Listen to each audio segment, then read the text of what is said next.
shouldn't have torn like that. Beautiful coat. What the fuck you doing? Lunch is ready. Wash my hands. You just wash your hands. Then I tied my shoes. So what? I can't stand touching fucking shoelaces. Ever go to tie your shoes and you notice the end of your laces are wet? From what? Why would they be wet? I got no fucking idea. You go to public bathrooms? You stand at the urinal? Oh, fuck, come on, will you? He's asking me, I'm telling him. And frankly, it's important. Even if the lace is dry, and even if you don't touch the body of the shoe, bacteria and viruses migrate from the sole up. You see this on TV? I gotta watch TV to figure out the world. Your average man's shithouse is a fucking sewer. You look at ladies' johns, you could eat maple walnut ice cream from the toilets. There's exceptions. But a men's? Piss all over the fucking floor. Urinals jammed with cigarettes and mothball cakes. And they can pour all the fucking ice they want down there, my friend. It does nothing to kill germs. Even if you keep your shoes tied and you're not dragging your laces through urine. Oh, shut the fuck up.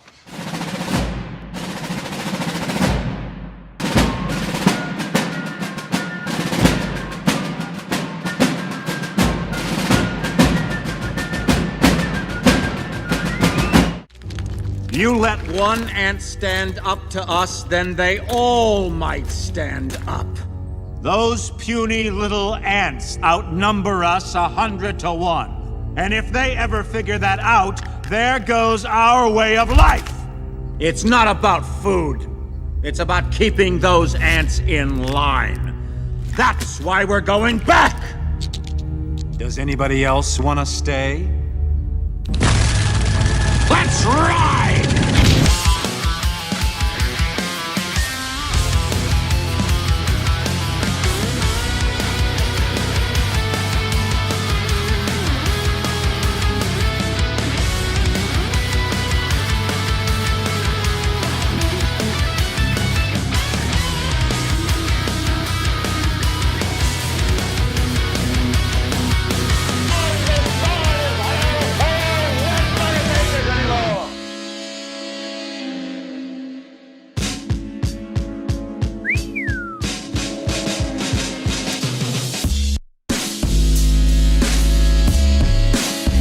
I don't know if I'm going to be ready. I think that I might have after the show tonight. I think I might play the drums. Everything's been cleaned out, but I haven't done all the sound checks yet because of the last time we did a jam in there. We kind of changed the configuration of all the music instruments and whatnot. So we'll see. I'm in the mood to jam though, man. I want to go at it. On this April 2nd, 2026. It's Holy Thursday. And I'm really just happy to be here with you guys and get one last day of work in before the Easter weekend. Maybe I'll go home tonight and watch the last episode of the last season of The Chosen. The Last Supper scene and the Garden of Gethsemane. Oh boy. Man, that's going to be, when the new season comes out in September, that is going to be really heavy. Really heavy. And I can't wait for it. And then next year around this time, we got Mel Gibson is going to drop part 1 and 2 of the sequel, the Passion sequel. So, just great movies. Good things to watch. Kind of scintillate. But what are we going to do tonight? I've got plenty of good stuff for us tonight. It's good to have you here with me as always.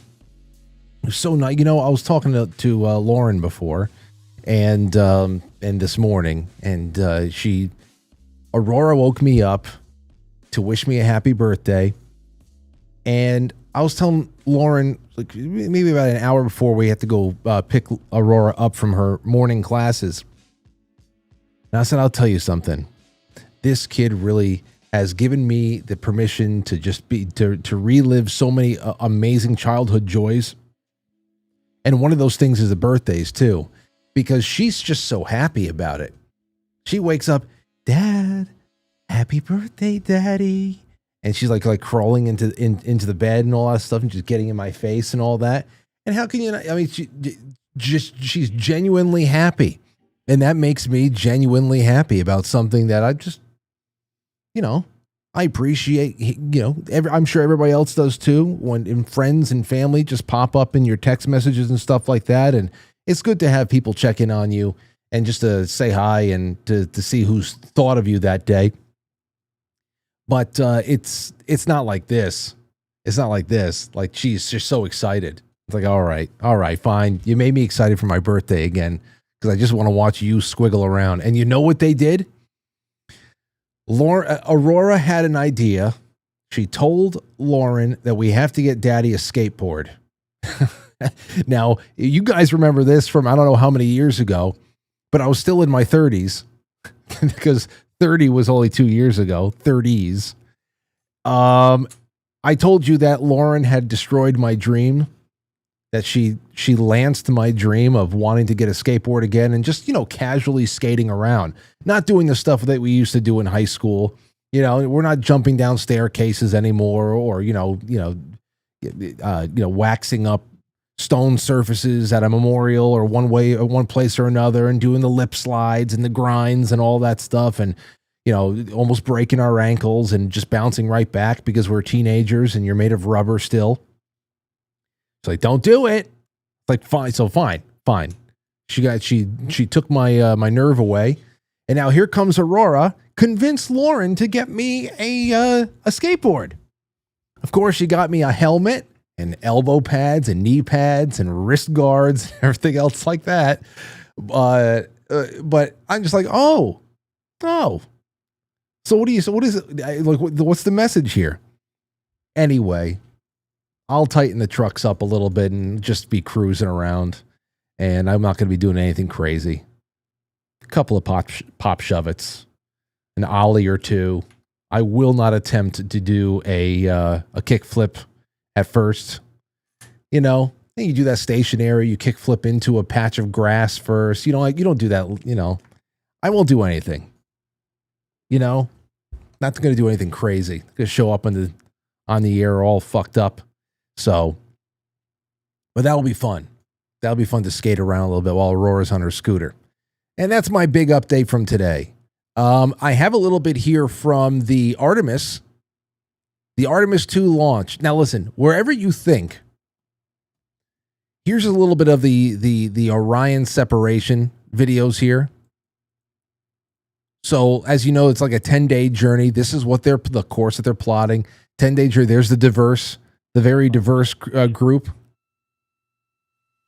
So here's some separations for you guys.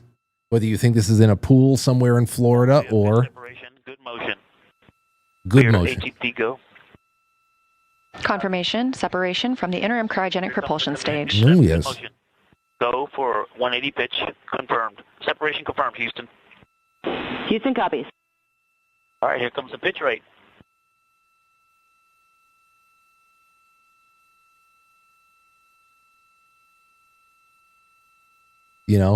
I want to believe. Video. I have no stop stream option. Straight out. Yeah, I want to believe so because it's a cool concept. And there is this one thing I'll say. No matter where you think this rocket is, no matter where you think it is, this is awesome. Being in a plane, especially being a kid in a plane flying over the Florida area, the peninsula area, and being directed out the window to see this massive rocket being launched in Florida and being able to watch that from your window is awesome. That is awesome. No matter where that thing ended up, you could say it just went over the Indian Ocean somewhere, it went down to Antarctica and crashed down over the ice. That's pretty damn cool. Of course, here's some of the comments. It looks like a shuttle with no actual astronauts in it. People are just really obnoxious. They really are. Even if I tend to agree with them or I think it's possible, people are just so fucking obnoxious. It's same thing with all the UFO, alien versus demon things. So obnoxious. Flat and globe Earth, obnoxious. Wow, an unbelievable experience for all you guys. Thank you so much for videoing it. Let's see, that's nice. It was an unbelievable experience. True. Let's see here. Let me see what else. I want to see somebody who thinks that it's bullshit.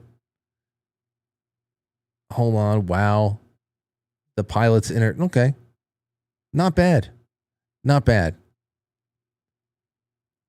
Oh, here you go. But we never been to the moon and can't break the firmament. And firmament is spelt wrong because, of course, they just learned about the firmament on BitChute last week, and now pretends like everybody around them is crazy because they watched a BitChute video that showed something that looks like, you know, this skimming along the upper waters. It looks like a tugboat or something on the front. I've seen it all. I've seen it all. And one day I really hope that we get to some actual. I don't even care about the whole moon thing. I want there to be. I just want cameras from every angle and not these ridiculous. This is where NASA and everybody else did, and especially SpaceX, when they put that ridiculous camera angle of the car floating in orbit and shit like that. This is where they do themselves no favors. Within seconds of this thing launching and supposedly leaving our atmosphere, we have a third person point of view on the rocket that looks like it's just like middle of the road CGI. And maybe it was, and they're not hiding it, but either they're mixing bad CGI into the entire to enhance the experience, which is not necessary, or they're trying to pass it off as legitimate, and it's just what are you doing? So I don't get it. But this is funny there too. Spaceballs, the X account, says, now that Artemis II has launched, we have 10 days to get everyone on Earth a Planet of the Apes costume so we can do something hilarious when the astronauts return. And I agree, that would be great. That would be great. And we would have the money to get everyone on Earth a mask as well. But, you know, the Somalians in Minnesota, they need Rolexes. So we can't even have a joke. We can't even do a joke. Okay? We'd have the money for jokes like this. And I think every once in a while, that is an expenditure that is good. That's an expenditure that's good for mankind. Here's another one for you. Pam Bondi. She begged Trump not to fire her during dramatic White House showdown as insider reveals his final straw. This is from the Daily Mail.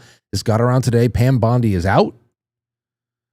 Now that she has wasted about a year and a half of, Trump's DOJ promises, and the promises, really caused him a lot of problems with the Epstein thing, especially the whole, saying there was no evidence before evidence was ever even really looked into. And he shot himself in the foot quite a few times with the messaging and everything else there too. But damn, what a horrible, horrible situation this has been since the day that they pulled Matt Gaetz's name, who's now talking about alien hybrid theories, which we're going to talk about in the second half of the show, and swapped him out as a candidate with Pam Bondi. Pam Bondi, Goldilocks. And now we are a year and change in. There's that. Trump fired Bondi on Thursday, the second cabinet casualty in less than a month after months of controversy, including the botched handling of the Epstein files. Deputy Attorney General Todd Blanche will serve as acting Attorney General until a permanent nominee is picked. Trump informed her of the decision shortly before his primetime Iran war address to the nation, which we watched last night with Matt Christensen. It didn't really move the needle. I don't know. It was just essentially public relations.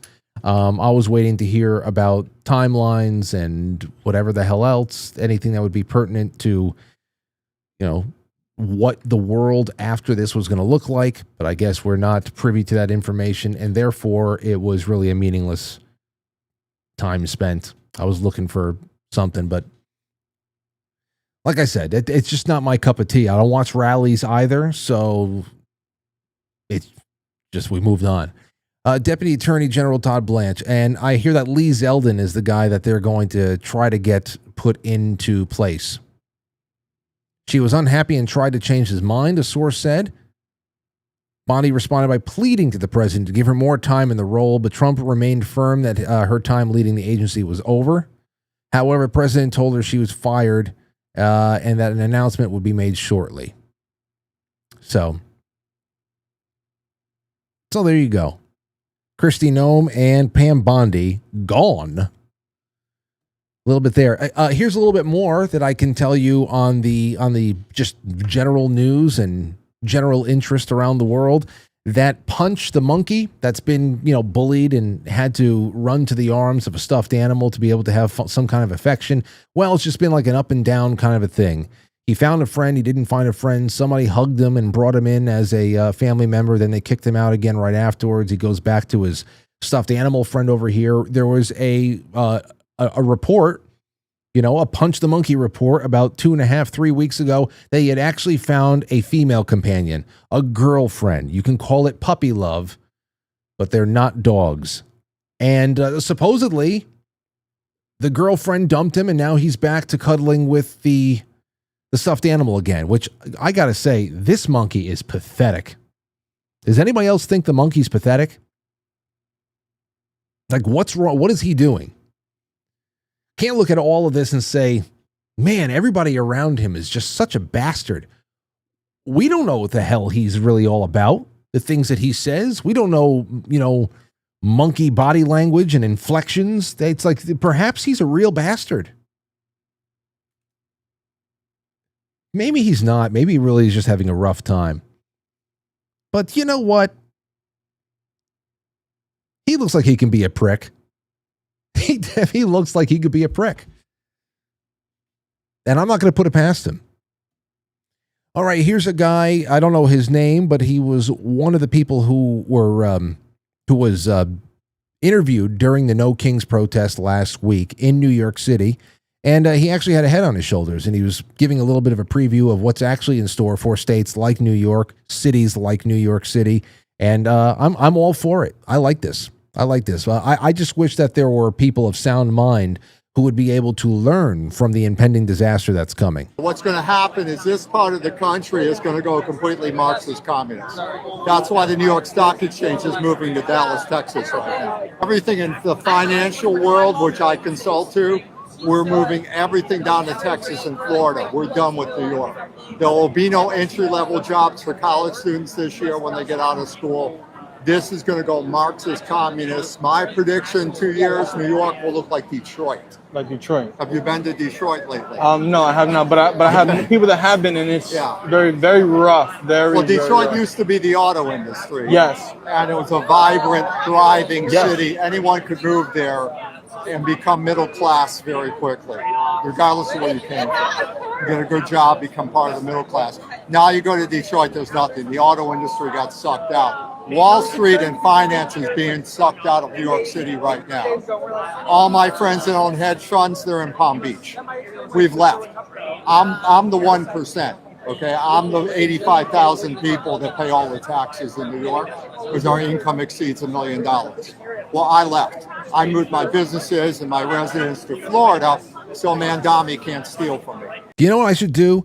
I should buy a shanty. I should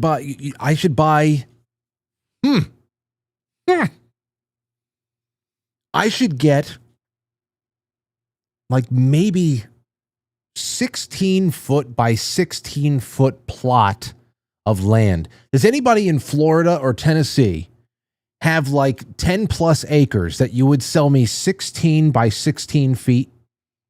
And I will get one of those prefabricated Home Depot sheds, and I will put it on the 16 by 16 plot, and I'll put like a number on the front of it, and it'll have a mailbox, and that will be my official residence. And my New York studio and everything else will just be a satellite studio.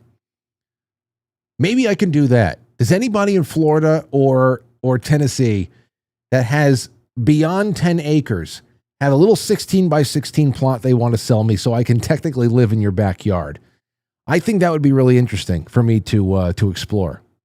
So get in touch with me if you want to help me to commit some kind of fraud. I'm sure that's not legal. Or maybe it is. I mean, this guy's still Maybe it's completely on the up and up. It's just, do you want to take the time to make the effort? Get in touch with me. Right, Carrie Bella says, Frankie, right here. Right here, Frank. I don't know, is that Florida? Florida or Tennessee? Carrie Bella, we got you, Frankie, says Carrie says. You let me know.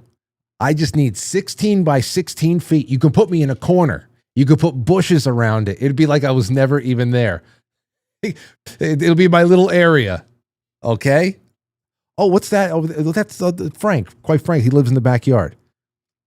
I swear to God. And if it legally, I have to sleep there a couple of times a year just to make it legit, I will consummate. I will consummate that arrangement. I will sleep in your backyard a couple of times a year. I'm looking for reasons to go on field trips over here.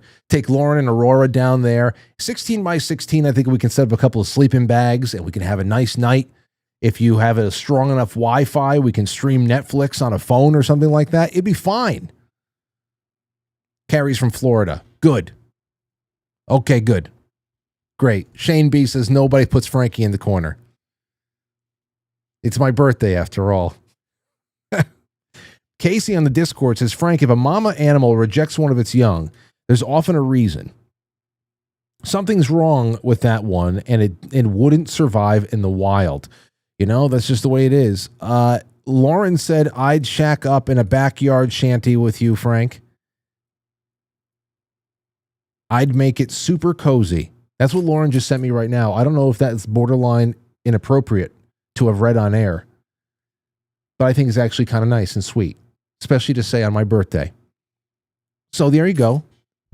We are one step closer. We are one step closer to liberating ourselves from the craziness that is New York. How nice is that? Okay. All right. So the next thing here, now I've got a couple of, actually something that Lauren had sent me tonight is part of tonight's show. So here is the first one. Old world, new world. As far as the old world lore, I wanted to show you something. This is I think the first part of a video. I think the first part is all we need. And I don't know how much of this can be verified, but I know certain parts of it are real. And it really gets me to the point where I just want to ask you guys a very important question about what kind of information, what kind of stories from the old world may have been passed down to you by family. Like, are you old enough to have known a great-grandmother or a great-great-grandfather or something like that who was born deep enough into the 19th century that they were able to give you some Gilded Age, old world witness testimony of how the world was and when it really started changing, and whether or not we were going through some kind of mud flood, Tartaria, early on hidden technology, directed energy weapon kind of takeover. What the hell was it? I want to know some stuff like that. We're going to get into this because it also just goes into basic record keeping. And then I have some really interesting local news with you to do with you, or a local story to do with you. But take a listen to this. I found this on Kimber Kiss Cosmic Queen. I don't know who they are, but it seems like they do a lot of cosmic kind of stuff over there. Listen to this. Oh, sorry. Unmute. American who remembered the old world. What she told her family before dying 1953. There's a filing cabinet in the Library of Congress that contains the voices of dead Americans, not recordings. Transcriptions. Thousands of pages of handwritten and typed interviews conducted between 1936 and 1940 by government writers who were sent into homes across 24 states with a single instruction: get their stories before they're gone.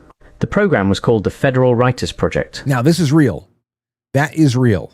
A branch of Roosevelt's New Deal that employed out-of-work journalists, novelists, and researchers to document the lives of ordinary citizens.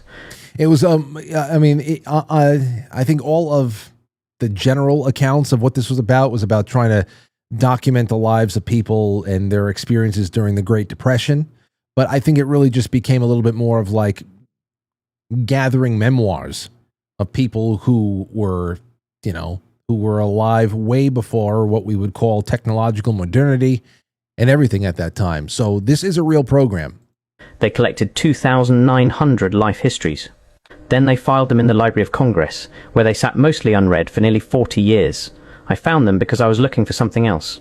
I was tracing architectural records from the 1870s, trying to understand why so many American courthouses and government buildings from that era feature proportions that don't match the people who supposedly used them.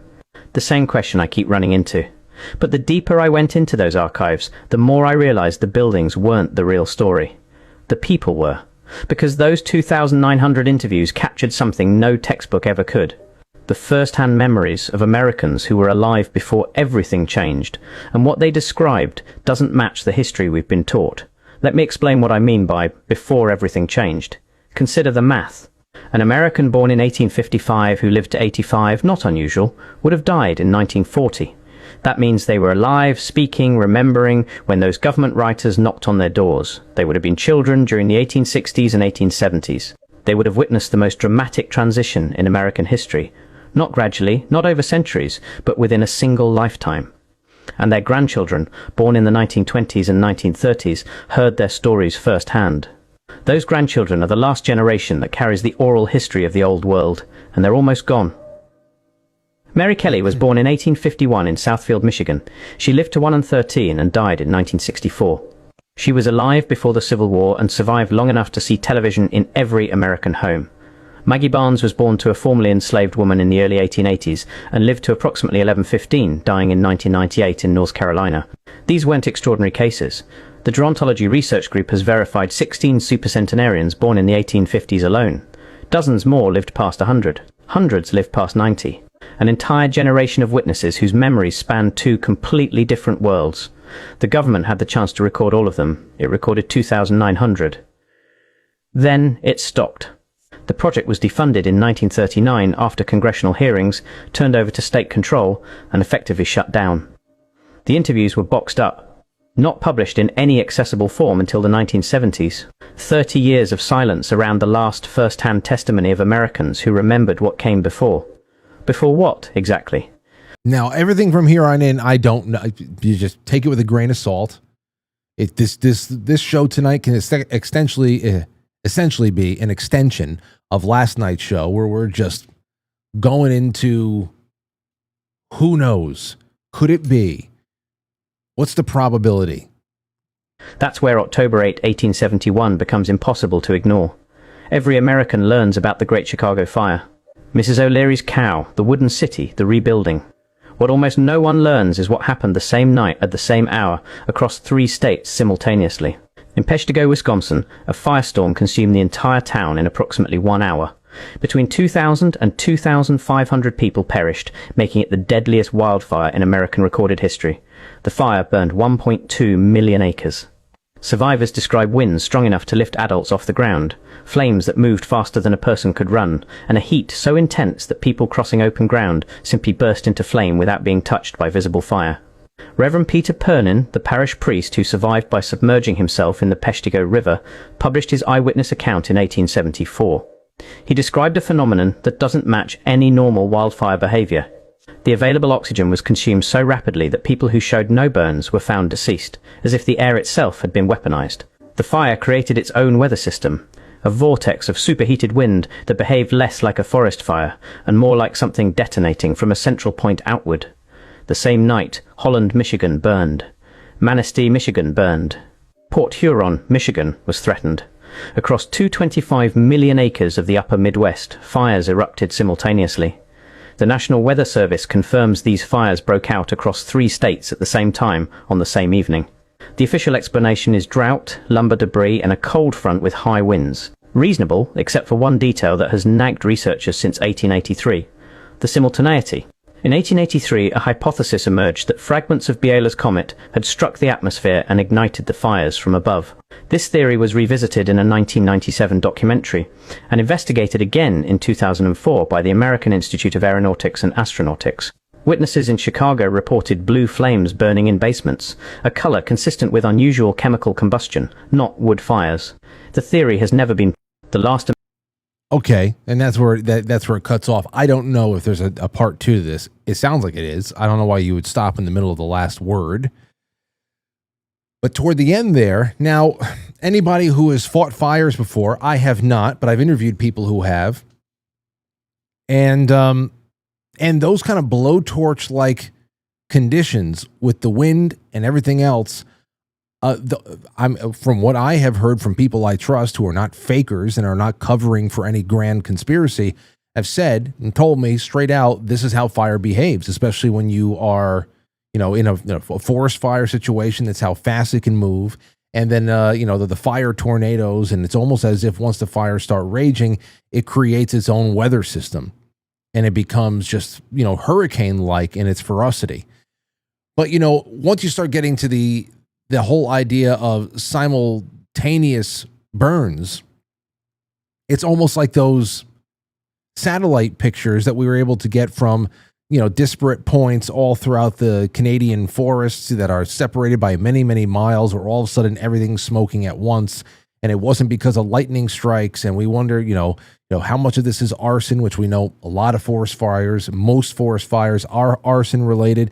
The Department of the Interior went and confirmed that, despite all of the screaming about climate change, it's actually environmentalist, not environmentalist policies, not clearing brush, and then also all types of unconfirmed and,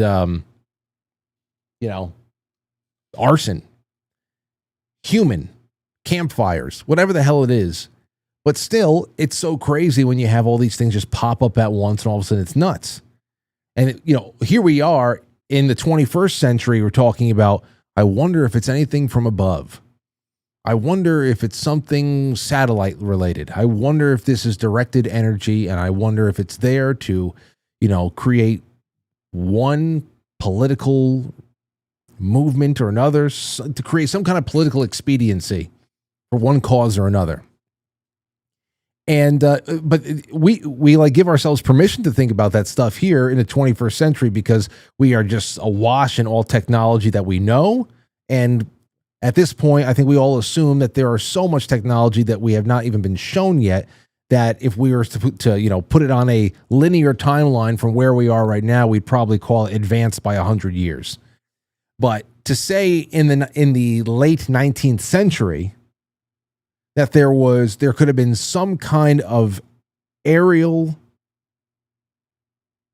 directed energy weapon, kind of a system, something coming from above, that's crazy. What the hell does that mean? Who was doing what? It's long since been considered stupid that it was a cow in the lantern that burned down the city of Chicago, but still directed energy. Anyway, the comments here are all people. They're saying, hey, listen, they use directed energy to reset the planet. That's what the OP put down there. But we the people, here's a couple of other comments. We the people should have unlimited access to the records in the Library of Congress. We should not have to ask for special permission. They told us people used to die early because there was no scientists. Lies. Unfortunately, the history we were taught is simply a set of lies agreed upon by the elites, and I'm spelling elites wrong. Wow, given better sanitation and access to foods, why are we dying relatively young? Hawaii and California fire were not natural. This shows history continues to repeat itself. And there's the other one. So here's the next question. When is the next reset? Lizzie May Natural, sorry. I didn't see the E. Lizzie May Natural says, my relatives on my dad's side all lived well into their hundreds. They lived rurally in Austria. Spring water, organic gardens, and raw milk. I've always known that everyone died. I've always known the everyone died at 40 line was a lie. I saw my own family in the mountains of Austria just doing fine. So here's the question. Here's the first question for you all. Then I'm going to get to some really an interesting story that'll give you some time to think up something to call in with. And also, let me just say welcome. Welcome back to all of my friends over there on Badlands. It's a Badlands night. Last week we weren't on, but we are on this week. Welcome back. What a birthday gift. We have Badlands back with us tonight. Oh, also, for everybody who sends a super chat through Rumble Rant or YouTube or quite frankly superchat.com, which is the best way of it getting right to the show quickest and with the least taken out, but it doesn't matter. Wherever you send, something's better than nothing. I'm sending you a small stack of silver quarters. I'm sending you a bag of Matt from Cultivate Elevate's Dragon's Blood capsules. I'm also going to throw something else in. Matt's box of Shilajit or Shilajit. So I know a lot of you really, really love this. So I'm throwing in two wonderful contributions from Cultivate Elevate, plus silver, plus a golden ticket from Molly at Keto Brainz. So you get a full bag of Keto Brainz. So we're going to draw a name at the end of the night. I've already collected all the names from earlier on this week up until last night. And there you have it. Gives me extra special pleasure to give it away tonight on the night of my birth. Well, actually, it's 7:37. It's 7:36 right now. In less than half a minute, I'm born 41 years ago. I think I'm a 7:37 baby. So there you go. In less than a minute. Congratulations, Mom. Fought my way out of that one. I think she was in labor for like 48 hours. So there you have it. Thank you, Mom. She's the real hero tonight. So, okay, let's see. So the question here about history and about the stories that were passed down, because remember, this is supposedly all from stories that were collected during this the active years of this program in the 20th century. Do you have an older relative in your family ever tell you something extraordinary about the world that they grew up in that would predate what we would call modernity? Or if you just want to say 1900 onward, the 20th century before, then whatever it is, did you have an older relative that ever tell you something extraordinary about the world that you grew up in, some kind of a personal experience that defies all of the history or any aspect of the history that we have been taught? That's what I want to know. And we need to go back a ways. So I want to say, if you knew a great grandparent who was born in the 19th century, or if your parents and parents and grandparents were, if they preserved the stories from their grandparents and great grandparents, just however the hell it was passed down, I want to know about that. Anything that has a story that stayed in your family. And this is the reason why I ask here too, partly. When I put that question out on Twitter and on Telegram respectively today, one person got in touch with me. Numbers Crunching Bear said this: I think everyone has lost a lot of knowledge, especially in the last 100 years. I personally don't know shit about my lineage past a couple of generations. I've never been taught and never asked. And this is partly why I asked this question.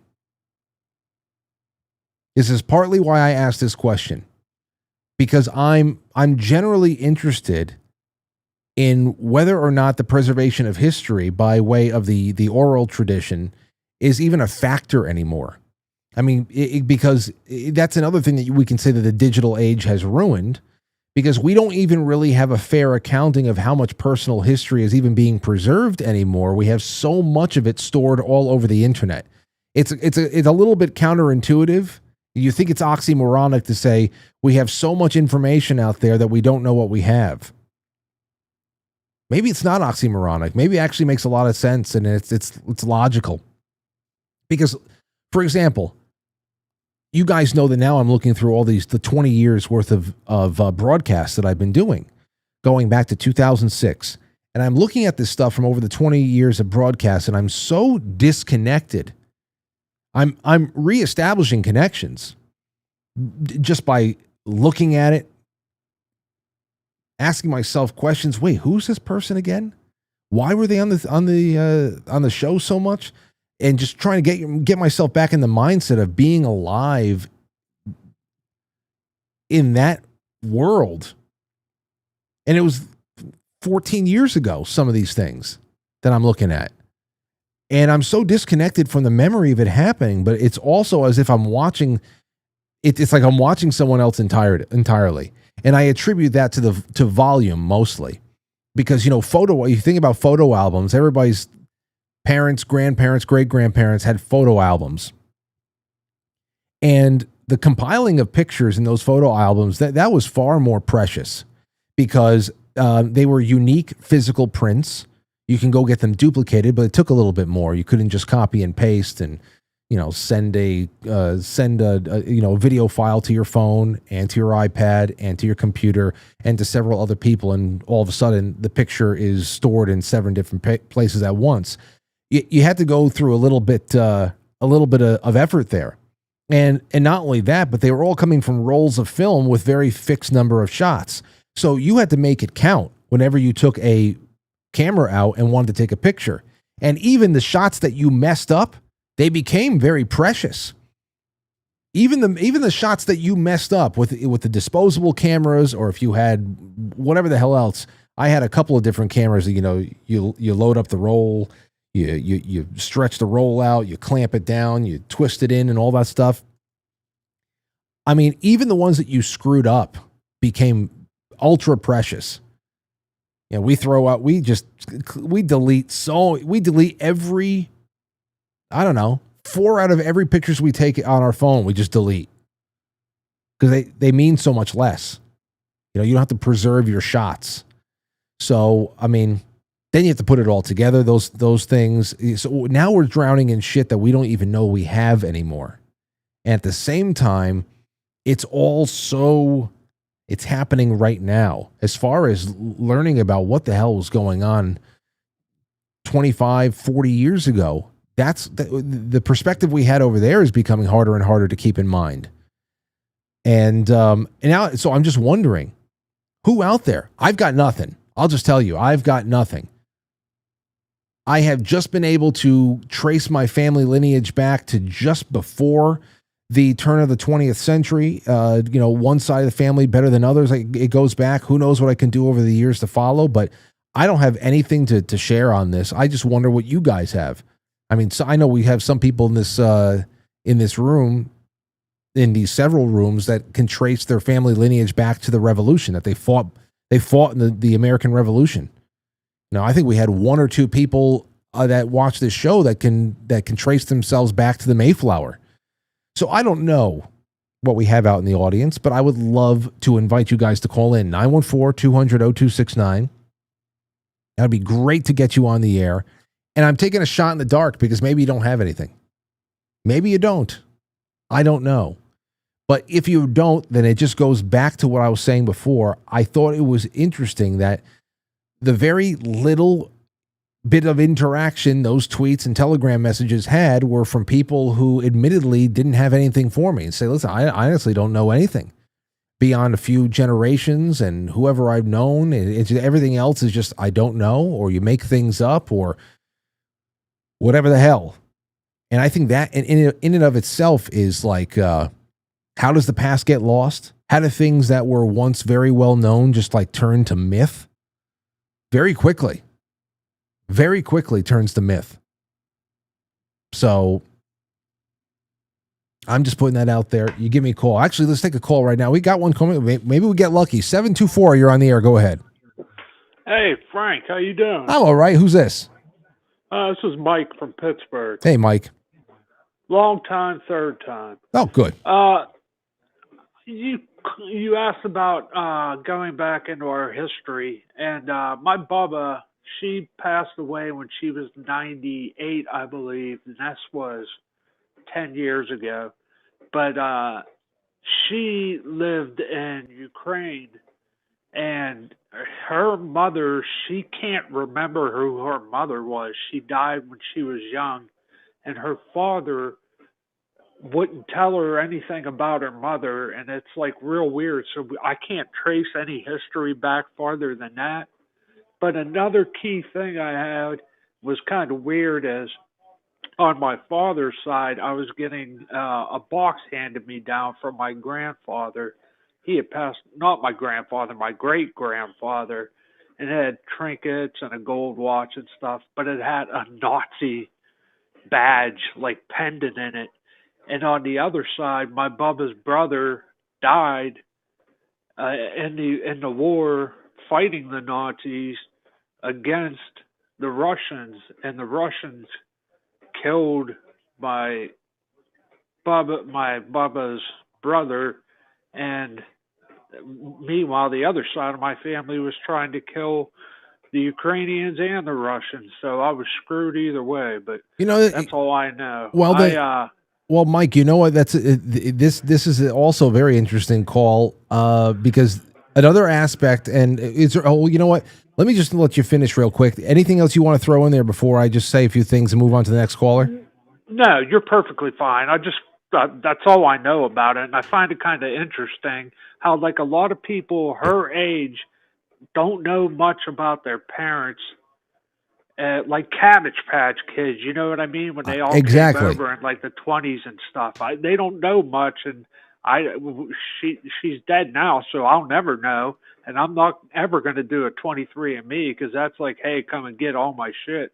But yeah, that's it, man. I'll just leave it up to you. That's all I got. Well, Mike, thank you for this, and you left me at the front step of so many great things right there. And that really is, we talk, if you get into the more, get right on into the deep lore of it all, which would be, the kind of like the Tartaria, mud flood, world's fairs, removing the old world, hiding the origins of the old world, and just kind of bring something else in, who are the new rulers and all that. If you can get into all of that, you get into, Albany going from essentially being the Venice of North America to a paved over nightmare. We were talking about that there before. Are there practical reasons why some cities were transformed, or is it really just because they didn't want to let us know how really amazing and elegant our past was and what our birthright truly is? You can go anywhere with it. But one of the more practical things here about the 20th century, especially being that divider line between the old world, the Gilded Age, and beyond, the age of all the old European kingdoms and dynasties and emperors and those true ancient ethno-states. That 20th century was the divider line between that old world and what was going to become the new world. And what we have right up top is really the clamping down of how money is printed and doled out. And then, of course, two major world wars that killed off so many people. And it's not even just the wars themselves where you're talking about tens of millions of people. It's afterwards. It's the genocides, from the Holodomor to what the Japanese were doing to the Chinese, and then there's also just what the spread of communism did in Russia, in China. There's hundreds of millions more dead after World War II is done. You want to talk about a real killing off. I mean, that's such a huge die-off. It's the disruption of so many family trees. That's just from a practical standpoint. We don't even have to talk about any kind of, centuries-long esoteric and occulted type of operations to steamroll the world and keep us separate from our true birthright here at home. I mean, so it's really interesting to hear that, how so few people, or maybe less and less people after the 20th century, or especially around that area, the early 20th century, they start losing touch of just even their immediate family, what was all about. That's strange how Mike's father never told him much about his mother. Like I don't know, maybe there was nothing to tell. But that's crazy, where you start losing track of your lineage, even as far back as parents and aunts and grandparents. Forget about great times 7 grandparents. It's nuts. Anyway, 413, you're on the air. Go ahead. Hey, Frank. Greetings from Mass. Hey, great. Happy birthday. Oh, thank you. Thank you so much. I don't know as much about it as I'd like to know. I've only recently even got interested in my roots. But I gotta ask my sister about this because she's been researching it. But I do understand But my mother's side, the maiden name was Amsden, goes back to a founding in New Amsterdam, which is now New York. So at least back to that in the Americas. I really got to look into it more because that's pretty far back, relatively speaking. Well, the whole point here really is there too is it's great if you have a grasp on how where your family was 150 years ago. That's far more than anybody else does. But the real thing that I'd love to know is if there's any information that people have out there that's been passed down. Thank you for the call, Grady, and thank you for the wonderful birthday wishes. If you have information that's been passed down about things that your grandparents seen, a pterodactyl in Kentucky, some kind of, legendary bird or something like that people says does not exist. I don't know. No, they existed and they were all over the place. Don't let anybody tell you that they weren't. Like shit like that. Stuff that really defies what our modern understanding of history was, even down to like local lore and stuff like that. 321, you're on the air. Who this? Hi, Frank. It's Patrick. Go ahead, Patrick. Hey, you're talking about lineage, and my sister did a deep dive on our family tree, and my last name is Below, like EAU at the end. It's French, from France. So apparently it means people of the valley, and we had like this blue arms shield, like our shield, and I guess we were lords over them, and it was during the 1700s, and they chopped all our heads off. Okay. But we survived that. Well, now we're just free Americans. Good. I'm glad you've survived the head chopping, and thank you for the call. You're welcome. There you go. Okay. Again, if you have any I guess that's some information. There was head chopping galore back in the day. Let's take a call. 443, you're on the air. Go ahead. Okay. Hello? Are you there? Yes, I am. Go right ahead. Hi. My name is Stephanie here. Just a moment. Let me turn off the stream. It seems to be delayed here. It's okay. Well, my family, I can trace back on my mother's side all the way back to the 1600s. They were the Tildens. Wow. And they came over from England. And they actually have letters in the Library of Congress during the Civil War. Well, wait a second. Now here you're talking about 1600s, the Tildens. I mean, do you have any information? Is anything that was passed down, any kind of family legend or something that would not only give you something that kind of like colors in your own genealogical past, but also something that may be held up to compare and contrast with traditional telling of history that, I don't know. Well, actually, we used to sit around the dinner table and talk about the great-grandparents, and on my father's side, they actually helped settle New York City, and they owned a whole block of New York City. And they lost the land in the 1800s, late 1800s. That was my grandmother's parents. And they lost that strip of land through supposedly a fraudulent silver mine that my great-grandfather bought. And they were Pennsylvania Dutch. So their last name was Flack. And I can no longer find the name Flack in this country. So they were the last of the lines. What about Roberta Flack? No, no, there's no resemblance. No. Okay. Well, thank you so much for that. They were definitely white European Dutch. Oh, okay. All right. So there's a little bit. Okay, we're a little bit off course there. Then it's okay.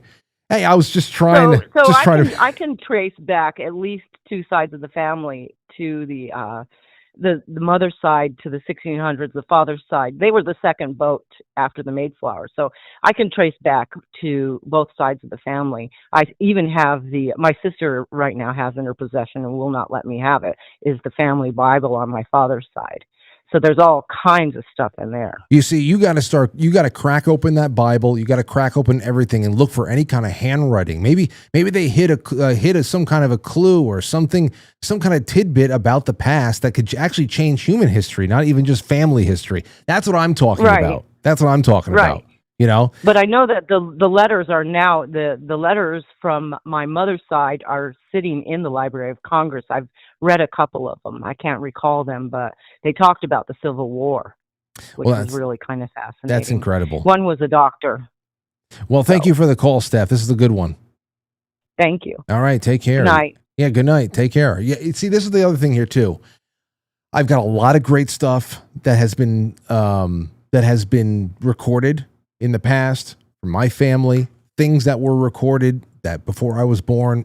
I can access it right now. It was probably 1983 or 1984 when my great-grandfather and great-grandmother were interviewed together in their kitchen. They're talking about everything, about, you know, them meeting each other and what my great-grandfather was doing prior to when he settled in my town, and you know what, coming over with his father, whatever the hell it was. Got a lot of great stuff, but there's other things that nobody ever asked them. Like, for example, this is one thing I wish I had a little bit more information on.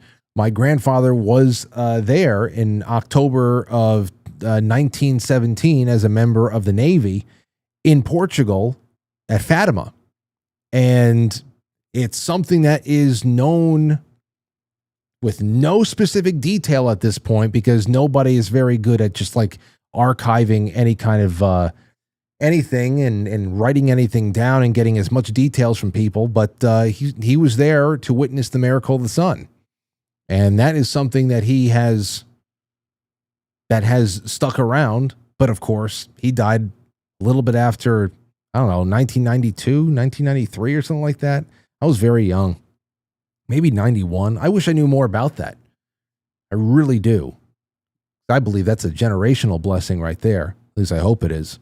Okay, let's see. Take a couple more calls on that, and then I'll just save everything else I have for the other side of 8 o'clock. Because at 8 o'clock, I want to read some of your super chats. They're starting to pile up over here, and I'm trying to get them in as best I can. 914-200-0269. Give me a buzz. Oh, you know, I want to make a big shout out to Bonafide Karen out there.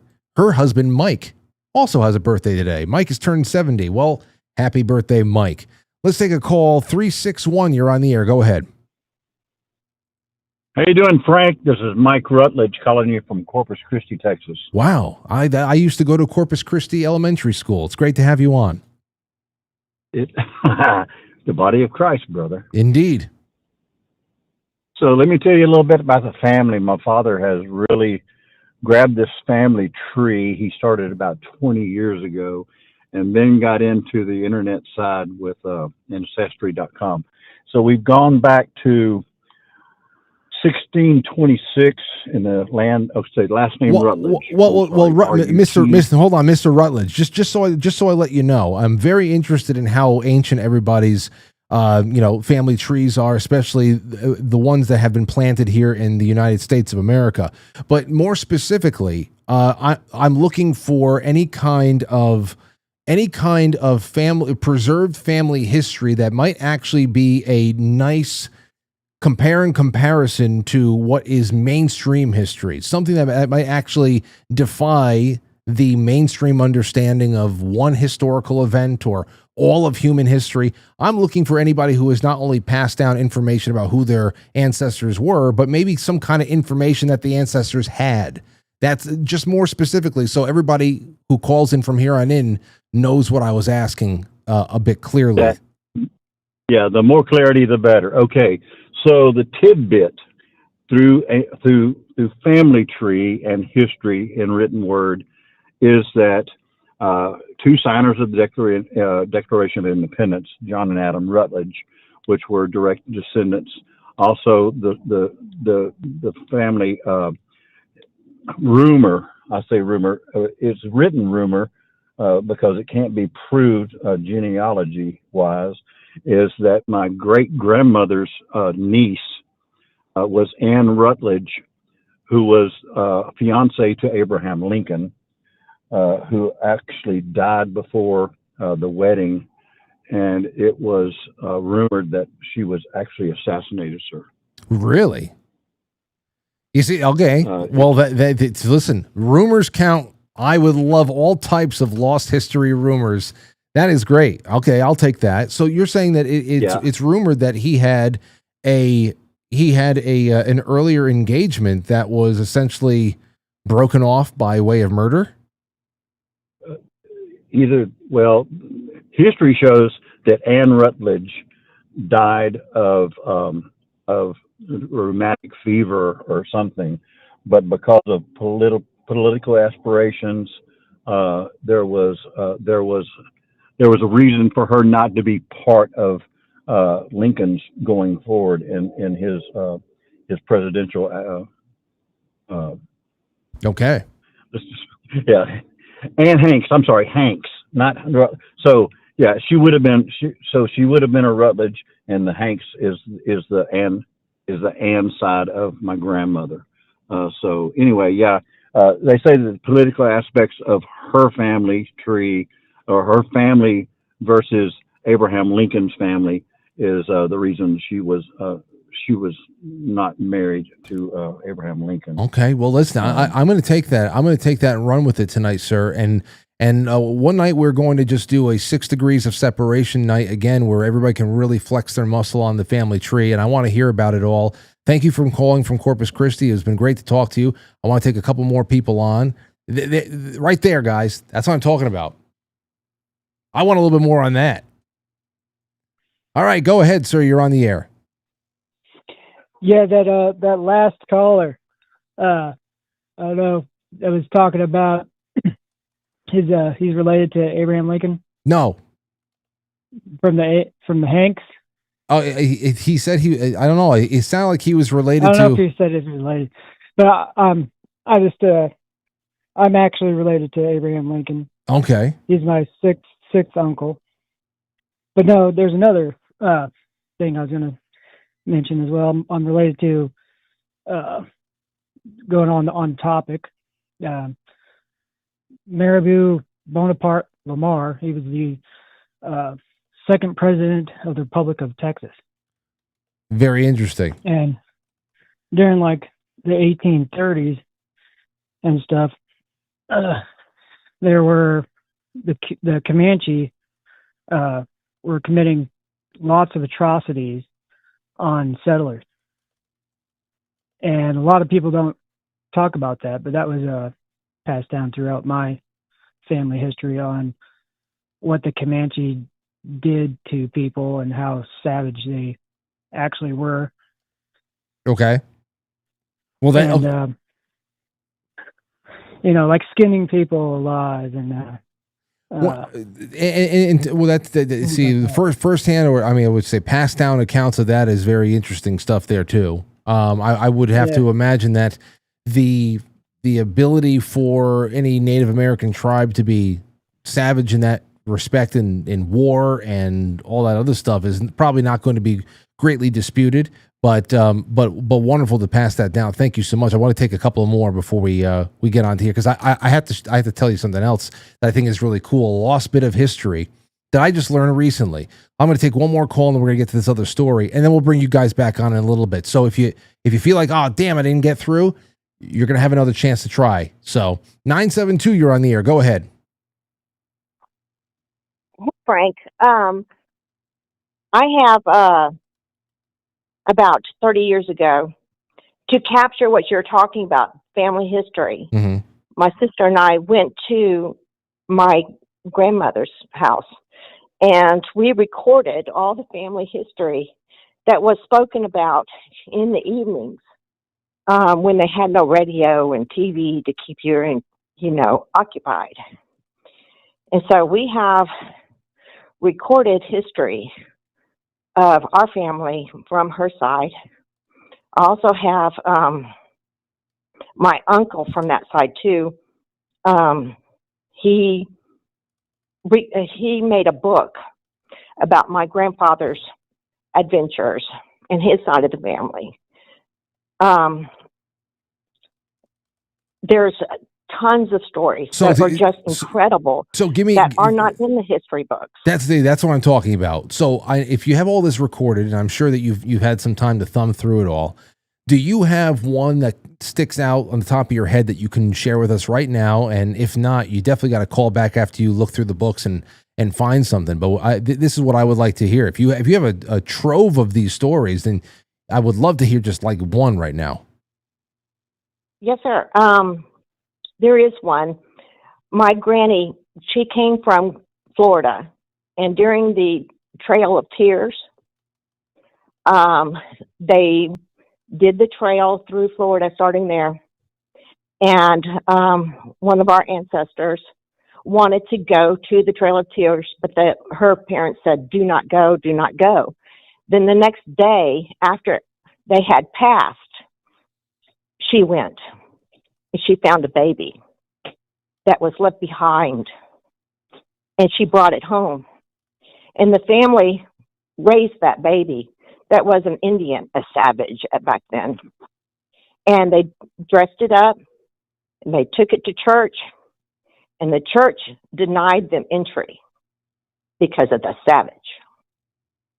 So they decided to bring that baby home, not be a member of that church anymore, raise that child as their own, taught it English, taught it how to write, read, and about God, and raised it as their own. Oh, is there? Well, that's a fantastic story just in and of itself. I thought you were going to like tell us who that child grew up to be. Do you know anything more about the child as he or she grew? I don't have that information. I'm sorry. No, I mean, just to have that any. would be interesting. Oh, well, I mean, yeah, absolutely. And I would hope that there'd be some kind of records. Maybe it would just be too early on, but once that adoption was kind of, made official, then again, Nothing back then was official. Yeah, probably My granny not. didn't get her own birth certificate until she retired. Yeah, I was going to She say. was born in the kitchen, so there was not good record keeping that far back. And there wasn't even any real record keeping of weddings, of marriage licenses and stuff like that. Those were things that were really only ever given, or people in certain your congregation. That was things that were usually left up to your community, local community, and your church to be able to attest to a person's marriage and stuff. But the need for record keeping. And they shunned them. They were shunned. Yeah, I can imagine. See, I would love to know more about that. That's a really interesting story. To have a family member that can give you a Trail of Tears story, that's nuts. I thank you for the call. This was wonderful. Please call in with more. I will. Okay. Thank you. Have a good one. A Trail of Tears story. Again, it doesn't really change our understanding of mainstream history, like what really caused the Chicago fire. But I just like getting calls like this too, so I'll take them all at this point. All right, so here, let me get to some super chats, see what people are saying, and then I have to show you a few other things. I even found this really awesome thing about Victorian slang. Gribble Sillin says, a very merry gay happy birthday, Frank. Thank you for all that you do. The best. Thank you, Gribble. It's good to have you out there. Twisted Clown says, it's your birthday. Gay. I know. I tried getting Matt here. But he jumped on a plane and he left New York again. Twisted Clown, thank you so much. Thank you, Larkstar, very extremely generous of you. Thank you. Happy birthday, Frank. How about a 16x16 shanty on the Tugudu River in South Carolina for you and your family? A 16 hey, listen, that's all we need. 16x16 shed. They're prefabricated at Home Depot or Lowe's or something like that. Probably costs under $1,000. South Carolina, we're probably going to need some kind of an air conditioning unit. That would be like an oven. Then again, Tennessee would be too at certain times of the year. But you know what? I just have to figure out how many nights a year I would have to sleep in that shanty for it to be considered my main residence. Okay? And perhaps, let's say they say, no, you have to be here 16 nights a year. Or else, no, you're a New Yorker. Maybe what we can do is we can set up a cot inside of the shanty in your backyard. Whoever the hell it is out there, I eventually move in with. And in the cot, we can put in like, a body pillow and stuff like that, and maybe like a dummy's head, and you wouldn't even need a wig, just bald. You could put a bald cap on it or something like that, and just like almost like make it look like I'm sleeping, like curl up and just put a webcam on it. So it'd almost be, and it could be a live cam there too. Watch Frank sleeping in South Carolina. And then we would have a visual of me being there at least 30 nights a year. I'm willing to commit all types of fraud. I'm putting it out there. I have played everything on the straight and narrow up until this point. Okay? I have overpaid to the government just so I wouldn't have any problems. Any problems. Somebody tried to audit me, they would only find that I gave way too much more. Okay? I'm willing now. You let me know. Let's do it. I'll set up a shanty in South Carolina and in Tennessee and in Florida. I'll be sleeping in 3 states at the same time. I don't care. Stowe Stoop says, happiest of happy birthdays, Frank. Hope you're enjoying your wonderful day, brother. I am. It was a good day at work. I'll get a lot more done tomorrow. We'll still have our coffee stream at 10:30 a.m. Don't miss it. The coffee streams, the B-side streams on Friday mornings are absolutely divine. And I will be waiting to take my first sip of Keto Brainz jacked up coffee with you guys. Keto Brainz. Use promo code Frankly. If you want a sample, get in touch with me. Frank at quitefrankly.tv. I love sending them out to people. Let me see here. Upright Double Bass says, we have 200 square foot apartment in Nashville that would fit perfectly with full kitchen and bathroom. Have a recording studio in the house too. Are you kidding me? I'm going to tell my brother about that. Although 200 square foot that's half of this room. But I can make that work. That's a great bachelor pad right there. I would rock 200 square feet now if I was a bachelor. Of course, those days are long behind me. Right, Lauren? Let's see. Ricky Deb, thank you. Running on empty. By the way, I have all these names already put on the list. I was doing that during the calls. Running on empty says, happiest of birthdays, Frank. May God keep you ever close to him. Blessings on you today and always. Thank you, guys. East to West, 525. Happy birthday, Frank. Thanks for spending it with all of us. It wouldn't be anywhere else at 7 o'clock on a weeknight. It's very hard for me to do that. Jorico says, happy birthday, Frank. Happy Easter to you and your family. Happy Easter to all the Franklies in the audience. Thank you, Jorico. And to Grandma Lion over on Twitch, happy birthday.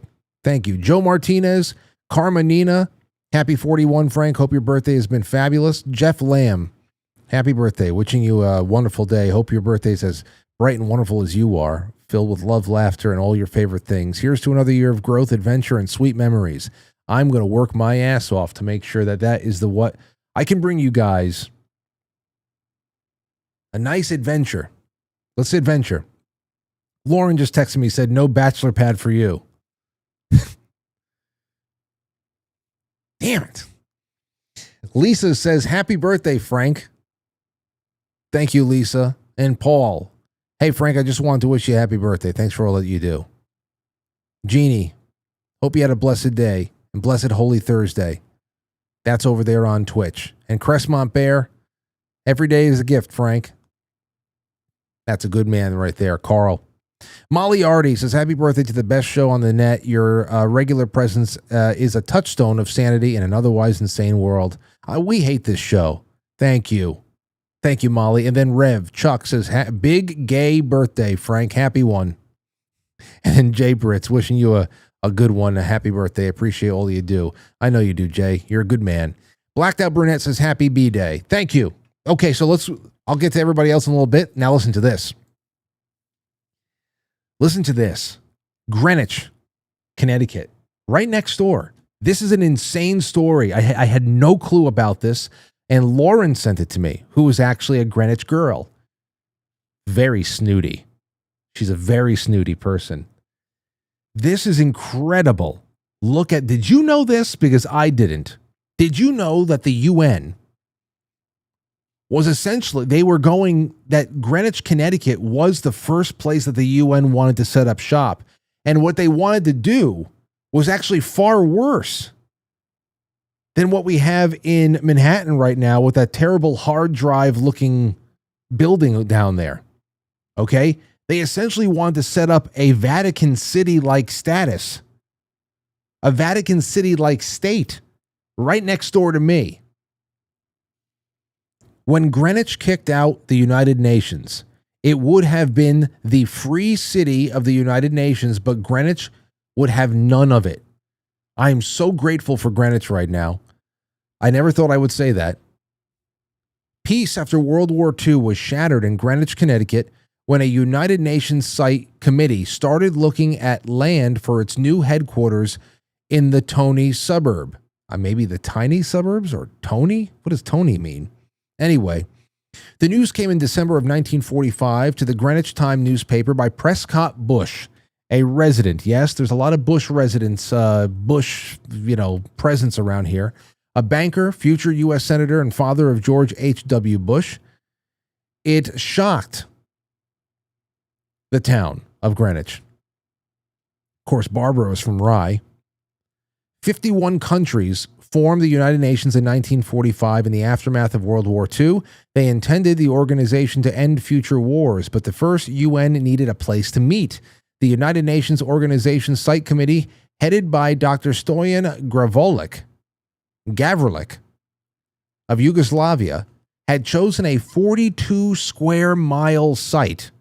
It included nearly all of Greenwich north of Merritt Parkway and parts of Stamford and North Castle. It would be called the Free City of the United Nations, kind of like Vatican City in Rome. The committee proposed a new railroad spur and 4-lane highway. Their wish list was to include an airport, a sewage treatment plant, a residential section, a business section, a hotel, power plants, churches, schools, a hospital, fire, police stations, the crowning glory, a 12-story administration building modeled after the Pentagon for 50,000 office workers. Greenwich residents took to calling it Unoville. One of them had one message for the UN: not in my backyard. Greenwich selected. Cities and towns all over across the United States scrambled to lure the United Nations. Senator Harley Kilgore of West Virginia sent a letter to the committee arguing the town of Berkeley Springs would be much more affordable than Fairfield County, and Stamford, Connecticut, unlike Greenwich, wanted the UN. Also in contention were Atlantic City, Bear Mountain in New York. Oh man, Bear Mountain. Palisades State Parkway in New Jersey. Now there's a mall there. Glacier National Park in Montana. The Black Hills of South Dakota. Pedro Lopez, a diplomat from the Philippines, explained the attraction of Greenwich. Its idyllic countryside would inspire the meditation and contemplation that would help solve the problems of a suffering and miserable world. Plus, it offered golf, and New York's nightclubs and theaters were only a short train ride away. That would be nice for the diplomats, not so much for the residents of Greenwich. Prescott Bush explained the opposition in a letter to the UNO. 1,000 families would be displaced and traffic, already a problem, would get worse. Greenwich lawyer John L. Gray and his law partner, Wilkie Bushby, then organized a protest meeting at the Greenwich Country Day School. 250 people showed up and called themselves the Greenwich People's Committee. A petition circulated, legal fees were raised, and town meetings supported a resolution opposing UNOville. It wasn't unanimous. Some residents supported the goals of world peace after the bloodshed of World War II. Dupes. Others saw business opportunities and rising property values. However, they formed a distinct minority. Opponents scheduled a referendum for George Washington's birthday, but then rescheduled, fearing residents would be on vacation. On March 2nd, 1946, 73% of those voting opposed the UN. They wanted world peace, just not world peace headquarters in their backyard. Angry millionaires. This is the last section. This is just really crazy to me. 43 square miles. 43 acres is too much. But 43 square miles, it would have been a free city inside the jurisdiction of the United States. I mean, the complex in Manhattan is bad enough, but 43 square miles. The news media couldn't resist. The millionaires of Connecticut are angry, reported the Daily Mail from the UK. Arise, Greenwichers. Ye prisoners of the UNO, blared a New York Post headline. For those who didn't know, the Daily Mail reported Greenwich had mansions with 30 servants to run them and golf clubs that cost $400 a year to belong to if you are the type that belongs. The town also offered, you see all the twisting? See all the twisting of the arms? Give us what we want, you racist elitists. Yeah, get the fuck out of here. Get it out of here. It doesn't belong anywhere. Not in the Black Hills, not in Montana, West Virginia. Like, get out of here. Where the hell was everybody saying what? An international governing body wants 43 miles of American soil? Go fuck yourself. You know, go buy an island from the British. Incredible. Greenwich's opposition began to sway the UNO. The French sided with the protesters, unwilling to displace residents. Australia wanted San Francisco anyway, and Middle Easterners opposed New York because of its large Jewish population. Go figure. By October, the Rockefeller family had donated land on the east side of New York City, which made that city inevitable. Greenwich could then breathe a long sigh of relief. And me too. I breathe a long sigh of relief as well. Just nuts. Anyway, yeah. Okay. Real quick break. We'll be right back. Hey guys, I'm in New York City just hanging out.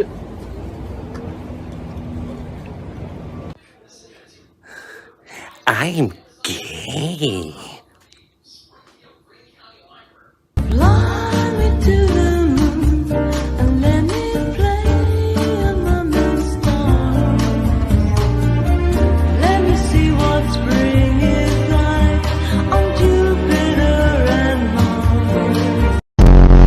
If he was supposed to be healed, God would have done it himself. Interesting point. We will have no choice but to follow the law of Moses. I am the law of Moses. On Shabbat. Is there a question coming? Where did you get mud knowing you're not supposed to make healing concoctions on Shabbat? It was easy. I just spit on the dirt. What? Blasphemer! What is wrong with you? Apparently everything. You saw the miracle. He's saying only he can save. He did not use those words. It's what I meant. Jesus, you're not helping.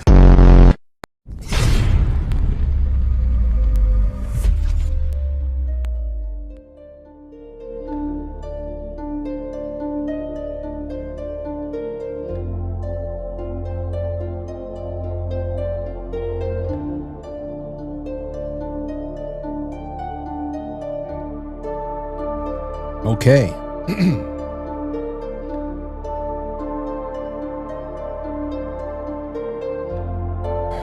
Okay, everybody, let's see. What's going on now? Listen to this, Victorian slang. I have a couple of extras for you. Victorian slang that sounded fake, but is totally real. These are real words. During the 19th century. Listen to this. Giggle mug means always smiling. That damn giggle mug over there. I don't know if that's how you say it. Let's see. What's the next one? Bitch the pot means pour the tea. Is that a man? No, that's a woman. It looks like a woman. Kind of looks like a man around the mouth. But whatever. We'll just give her the... No, that's a woman. Bitch the pot. So next time you have that, somebody comes out, brings out with the coffee or the tea, say, bitch the pot, please. Bitch it. I got the morbs. Means temporary sadness. Yo, that is contemporary. That is modern right there. Yo, I got the morbs. Bad. means I'm temporarily sad. Got the morbs. We got to bring got the morbs back, and also I've got the agu. That's already come back. Quite frankly, has brought that one back single-handedly. So if you guys are temporarily sad, just remember, you got the morbs. Tight as a boiled owl means I'm drunk. I am tight. I never understood why people say that, actually. I know when people are getting a little bit buzzed and all that shit, it's like, oh man, he's like 5 in, and I'm a little tight right now. I don't understand that. When you get drunk, you usually get loose. I prefer to get loose.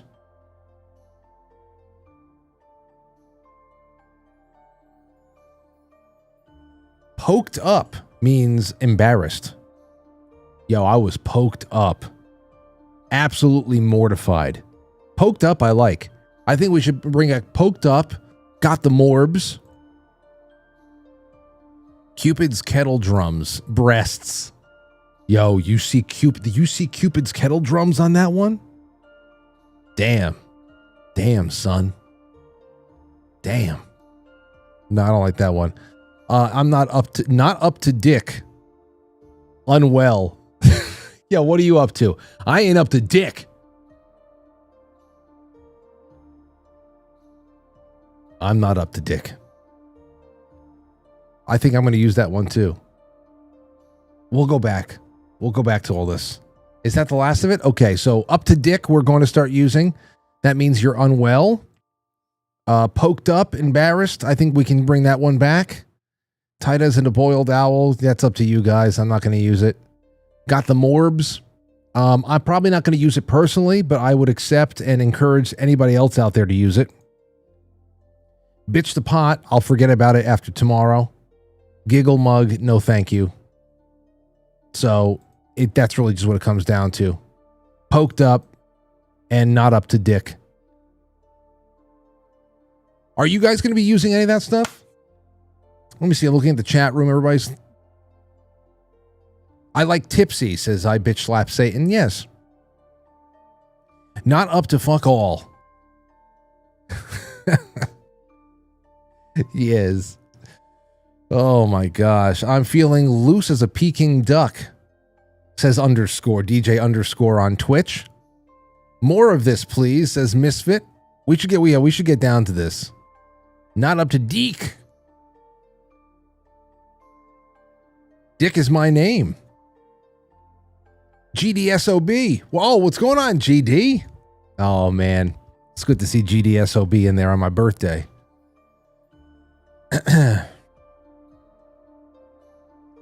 Anyway.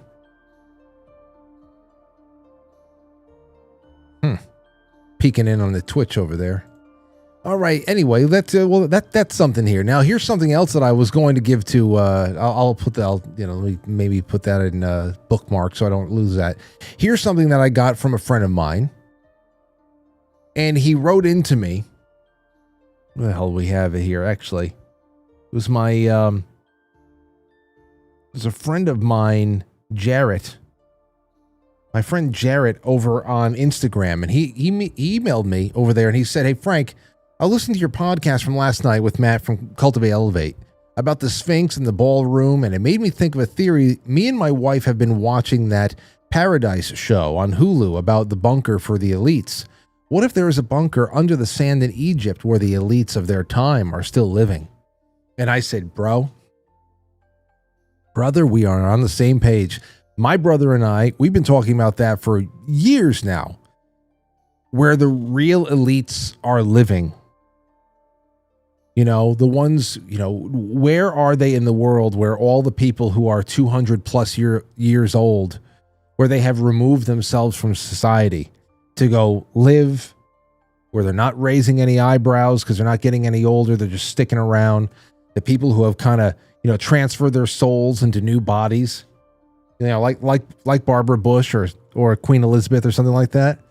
But I think about that all the time. Like, if you really have unlocked that kind of ability, you have to pick and choose your times to come back around. And it's an old theory about all the doppelgangers, like, Nicolas Cage, people who are, dead ringers for Nicolas Cage that pop up in 19th century sepia-toned pictures from the Old West or something like that. Part of those theories is not that they're just time travelers, that they're actually vampires of some kind, that they're immortal, that, after a certain amount of time, they have to go away. They have to allow for at least a generation to die off so that when they reintroduce themselves, it's not like people are like, you're still around? And you can easily rationalize that, wow, well, you know what? Hey, nobody looks exactly alike, but every once in a while you do get somebody who looks very similar, And that really does look like Nick Cage in a saloon somewhere in 1897. But yeah, that I think about that all the time. But under the Sphinx, we're talking about people who would be well over 1,000 years old, and that is scary. That's scary as shit. Because what are they really inhabiting? It couldn't be the body. It couldn't be their original body. They'd have to be inhabiting something else. Something. I got this in case Matt was going to be on the show tonight, and because it's just something that I know that he would like, and he wasn't on. But I'm going to show it to you guys just so you can keep Matt in mind, because I know that you would know it's his humor as well. Here it is. Driving on the open road and you have a decision to make. Would you rather go on an Easter egg hunt with your loved ones and create happy memories together, or would you rather get run over and shot in the face 62 times? You might be saying, what's so funny about that? You just don't get it, do you? And of course, the comments, they get it completely. Here's the top comment. What's the catch with the second option? As if the second option is too good to be true. Just shoot me in the face 62 times. Yes, of course. What else here? Somebody said, empty the clip, fam. Oh, someone else says, do I get to choose the caliber? Someone else says, what car is it? Why is everyone choosing to get shot? Somebody's that's this kind of video screams Matt. Screams Matt. Because I know exactly what he would say. Shoot me until I perish. He would say something like that. Just shoot me until I perish. That screams Matt. And why would he take that over a happy day with his family? I don't know. That's what's funny about it. You don't. Some of you get me. This last 5 minutes was for you. To those of you who get me, that was for you. Okay. Anyway, let's move on. Here it is. We're going to be doing a little bit more of this next week. I've got the boys of Nephilim Death Squad coming on April 7th. And that will seal the deal on this alien thing, I'm sure. But now we have two guys, Matt Gaetz and Tim Burchett, who's a representative, currently serving representative of the House, and Matt Gaetz, of course, who was serving down there in Florida and is now doing his own thing. But here's what we got. And this is just a little bit of a dropping it into the pot for you. We're going to go into it in depth next week. I am not suicidal, says Representative Burchett. Says the U.S. would fall apart if we heard the truth about UFOs. We would fall apart. The country would have come unglued, I think, if they would have heard all that I have heard. Here's what he said on, I don't know where this is. Finnerty? Anyway, here you go. I don't have the tinfoil hat on just yet, Congressman, but I'm wondering, kind of how you react to that, because you are connected. You're on the UFO subcommittee. I mean, I'm just wondering what you make of that. Have you heard anything like that? Well, I'm still a member of Congress, so I can't really comment too much on what Matt said. But I will say this. Wait. Oh, so then he's commenting on Matt Gaetz. talking to Benny Johnson, who's over here. So then let's start with that. Matt Gates says, I had someone come and brief me who was in the military uniform, worked in the United States Army, that was briefing me on the locations of hybrid breeding programs where captured aliens were breeding with humans to create some hybrid race that could engage in intergalactic communication. An actual uniform member of the United States Army briefed me on that. Gates added that recovered craft materials, crashes examined by the CIA contain non-human biologics with no identifiable human source. This is straight from sitting congressman. He's not a sitting congressman. Under oath level clearance, no speculation. Okay. So with that in mind, listen to this. Still a member of Congress, so I can't really comment too much on what Matt said. But I will say this. Wait, seriously? Are you being serious, or is that tongue in cheek? I'm being 100% serious. Okay. I've been 100% serious. I've been briefed by just about every alphabet agency there is. And I'll just tell you this. If they would release the things that I've seen, you would stay up. You'd be up at night worrying about or thinking about this stuff. We just need to disclose it all. I'm sick of it. Well, I was briefed. I'll just tell you this. I was briefed last week on an issue, or excuse me, 2 weeks ago. And it would have set the earth on this country would have come unglued, I think, if they would have heard all that I heard. They would demand answers. Unglued. You think about all the stuff that we've been showed with Epstein alone, and it's turned into nothing but hashtags and memes. What would unglue us?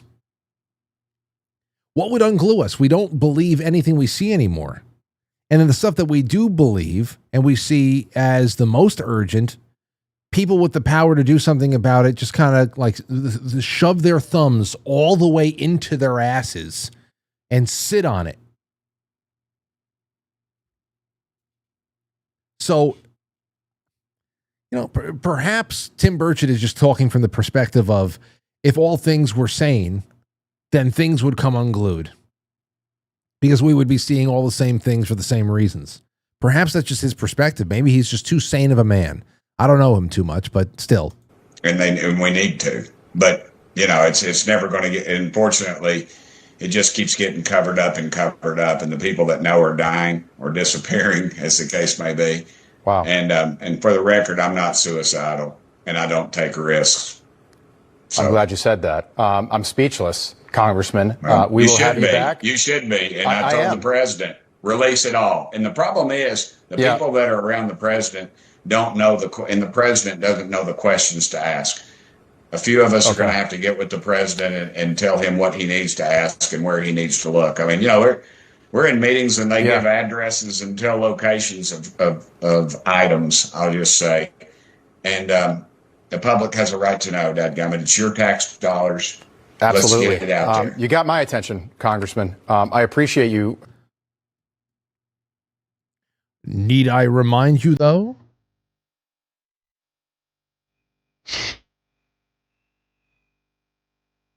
I was told by a genetic engineer about a project they were on in England once, and I never told the story on air because it's so fantastical. Oh, God. They had in tanks people with gills, and they're little babies, and they were in there just gulping, clawing at the sides. You see a turtle at the zoo, and it wants out, and you feel for it. They got humanoids crossed with fish and stuff. I mean, we are screwed, people. I mean, do you understand that? One of my favorites. But, I mean, it's not crazy. It's not crazy. I'm open to anything. I know there's people out there who just default to it's demons and only demons. I'm open to mixed realities here. I'm open to it, and I don't see why I shouldn't be at this point, because still I don't want to see one. I have never seen a demon either, but I still 100% believe. But there is also this, when you talk about hybridization, there's a lot of hybridization programs that we are probably running over here, maybe not even under U.S. soil. And think about everything else that we've outsourced to places like Ukraine and China, who, masquerade as legitimate nation states and really just, I don't know, a sock puppet for something else. We are screwed, people. Do you understand that? I love that ending. That was the perfect cut. Really was. Okay. It's 8:39, and I'm just going to open up the lines, and we're just going to, whatever the hell you guys got for me, you call right in. And I have, I think I've gotten to everything. I did the old world slang. Aryan hybrids. I got so much more on that next week because I went and I dragged up a lot of different stuff that I've heard Dr. David Jacobs say on Coast to Coast years ago, many, many times. So we'll bring up Dr. David Jacobs and all of the work that he did talking about what he would call hybrids, human alien hybrids, and what that whole program was all about, and how God knows how many of your neighbors are actually aliens. Who knows? I think that this could be a part of the NPC phenomenon. If people could just open their minds to the possibility. This could be a part of the NPC phenomenon. We're always asking, well, is it possible for somebody to be born less than human? Or is that just a state that you have to be psychologically beaten into, where you literally have very few critical thinking faculties left, and through an entire young adulthood of bad nutrition and bad education and zonked out media and all that other stuff, you really just do become an NPC, and you can't really function outside of very, very strict parameters of what, I don't know.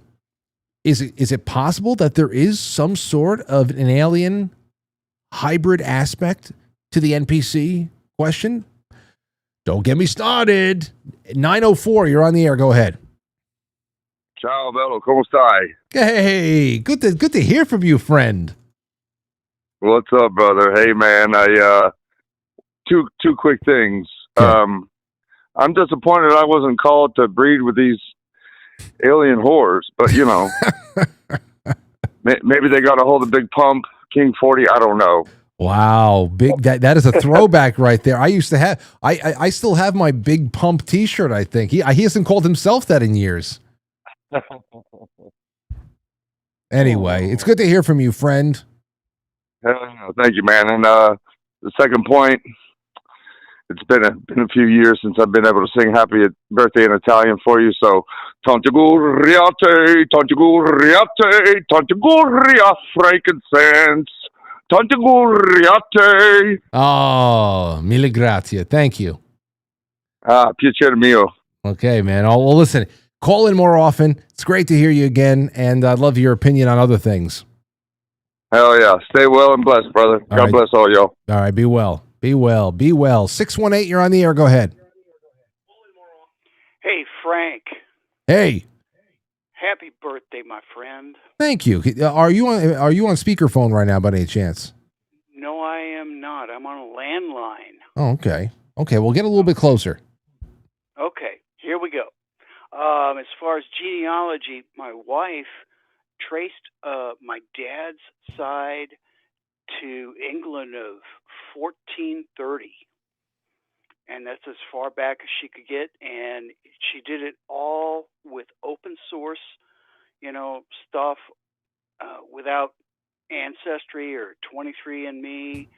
The other thing is my grandmother showed us bound copies of Gage County record from Gage County, Nebraska, and anybody from Beatrice, Nebraska would know that. But I had a distant relative who was incarcerated, and he broke out of jail and he shot a guard in the dick. And that's, the only, interesting thing I'd ever heard from my lineage. The other thing is, I called you a couple months ago about birthdays and told you about everybody who you have a birthday with. And I'm just going to remind you and everybody else that you share a birthday with Zach Bryan, Marvin Gaye, Jesse Plemons, Alec Guinness, Charlemagne, Giacomo Casanova, Hans Christian Andersen, Walter Chrysler, Christian Buddy Ebsen Jr., Jed Clampett, Jack Webb, Don Sutton, Reggie Smith, Camille Paglia, Emmylou Harris, Deborah Lee Scott, Ron Palillo, Rodney King, Leon Russell, and Dr. Demento. Wow. And I don't know if you remember my call from a couple of months, but you said, well, why did you call me now in January? Why don't you call me on my birthday? So I'm calling you on your birthday. I appreciate this. Yeah, I remember that out of nowhere, and now here you are again. I'm glad you got through. So now, I knew about Charlemagne. But I did not know about Jack Webb, whatever. And then there was what was that other one that toward the end you were talking about? It was right before Neil Rodney King. Camille Paglia. That would have been a nice little little way to break the ice if I ever got Camille Paglia to come on the show. I tried. And Rodney King. Yeah. Unfortunately. Yeah, I know. Well, big figures from the 90s. Can I share with you my birthdays? Go ahead, real quick. Real quick. My birthday is 8/25. Okay? Shock G. Does anybody remember Shock G and the Underground? No, I don't. Do the Humpty Hump. Oh, yes. Do the Humpty Hump. Yes, absolutely. Yeah. He was actually born on my birthday in 63. Okay. Here's the rest of my birthdays. Keep Billy going. Ray Cyrus, Blake Lively, Tim Burton, Kel Mitchell, Keenan and Kel, Good Burger. I do.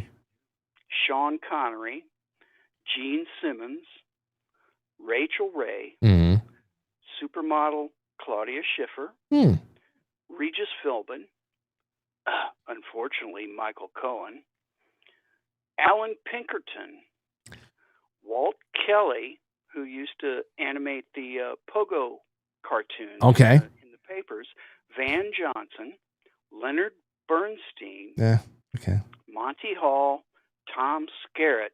You know Tom Skerritt? No, actually, your list kind of sucks. I got to be honest. Well, Tom Skerritt, he was in the original, what you call it? I don't know. Top Gun movie. He was Strawberry in Up in Smoke. He was in the original Aliens movie, Tom Skerritt. Yeah, maybe if I saw his picture, but again, it's no Charlemagne, but I appreciate it. Well, either way, I appreciate you coming in with some personal history of mine that I didn't know too much about. And yeah, I'm going to go get myself a Rodney King poster. Thank you for the call, sir. It's good to have you on. Really is. All right, let's take another call, and then we're going to wrap up. I'm going to give away this I'm going to give away the Keto Brainz and the silver and all of the wonderful goodies from Cultivate Elevate, the Shilajit and the Dragon's Blood. Actually, you know what? I'm going to break this up. I'm going to go Dragon's Blood and the silver, and I'm going to go Shilajit and the Keto Brainz, and I'm going to put 2 silver quarters onto the Shilajit so they get a little bit of something. Now we have 2 winners. Okay? That's what we're going to do. Let's take one more call. And it is 323. Go ahead. Hi, it's Toby Wright. What's up? Toby, welcome to the show. How are you? I'm doing fantastic. Oh, man, it's great. How about you? I'm fantastic, of course. Everybody's wonderful. Very famous, very accomplished music producer, friend, Grammy Award winning, nominated, everything. It's great to have you on. So what's on your mind tonight? Just chilling with us? I was just going to call and wish you a happy birthday, my friend. I'm so really happy and just thank you so much. Oh, you're certainly welcome. And I couldn't help it, but got to do it. Well, hey, when's your birthday, by the way? In May. Okay. End of May. So we're not too far away. That's wonderful. We're gonna have to figure something out. I'm gonna have to wish you a very big happy birthday somehow. You got to remind me. Text me after this. Tell me when it is so I can put it into your contact. There you go. Okay. Well, that's awesome. Listen, everybody, Toby, right? Listen, he's been on the show before, I think once or twice, but if you have not seen it while he's on the show with me right now, let me put it up on the screen because this is an episode that was really, really fantastic. Anthony and I were able to interview Toby on, where the hell is it? Making music. That's not it. Music genres you never heard. Where is it? You were one of the first episodes we did, right? Yeah, exactly. Hold on. I'm looking. Third or fourth. Third or fourth, yeah. Here it is. Right here. Let me see. Let me get this up over here. This episode number 4 with Toby at the Playhouse. You guys have got to listen to this episode because since we've spoken to him, he has created a touring truck where inside of the truck it is a full-on recording studio that can show up and just take on the best quality of captures from concerts or anywhere else, and it is just really incredible what he's created and what he's put his time into there, aside from all of the wonderful conversations we'd had about music frequency and frequency healing and all that. So I hope people go and check that out. Oh, you there? Oh, yeah, there you are. Okay. Well, thanks for the call, my friend, and thank you for the well wishes. I hope you're doing good. Absolutely. I'm doing fantastic, and I just want to say happy birthday to you. The pipes. Happy birthday to you. I love it. I love it. He's a crooner as well. It's awesome. All right. Have a good one, man. Take care of yourself, brother. Take care. See you later. Take care. Bye-bye. That guy recorded Master of Puppets and Justice for All. So many others. Just called up. That's great. Okay.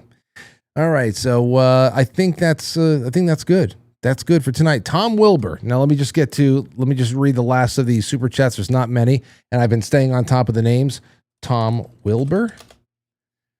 Tom Wilbur 987 says, great show as always, Frank. Put me in for the silver and the wife for the keto brains. Okay, well, then we'll see what happens with that because I just split it all up so I can get 2 winners. But there's silver in everything now. So ST says, happy and blessed birthday. Salute and Chentan. Thank you, ST. Another one. ST is in there. And blacked out brunette. I put that in there before. Happy birthday. Thank you. We're all caught up. Don't make it hard on me, everybody. Leave it there. Haywood says, my grandfather was born in 1913 in Texas, so he was 16 when the Great Depression hit, and he said he never noticed anything different. That's interesting. That's interesting. And the reason why that's the case is because in 1913, still so much of what unless you're living in a city, so much of what everybody was subsisting on was locally drawn in, locally processed. Now, of course, I know even local, even municipalities were destroyed by like the Dust Bowl and stuff like that. But it was a lot easier for there to be problems or for people to live through it because so much of your food and everything else was sourced locally. No one in Indiana Dad says, Zach sent me, happy birthday, Frank. $5 challenge to celebrate your birthday. I put you in there, and thank you, Zach. I don't know if he cast a raid or something like that, but Zach is the man. Grandma Grateful, this is all on Rumble. Hi ho, Frank. Jay Semo, happy birthday, brother. Thank you, Jay. Kay Corvin, happy birthday, Frank. Have a blessed Easter weekend. Watched Chosen for the first time in January. Now watching it a second time. Great series. Yeah, I'm going to probably just skip to the last 2 episodes tonight and tomorrow, or I don't know. I like really piling on the religious films between Holy Thursday and Holy Saturday. Let's see here. Awaken Boomer says, happy birthday. Happy Easter, Frank. Intuit RU says, happy birthday, Frank. Nat Wall, happy birthday, Frank. Valsky, I think you have to live your 16 by 16 shack for 184 days a year versus New York residency. Rush Limbaugh had to deal with this in his day. 184 days, huh?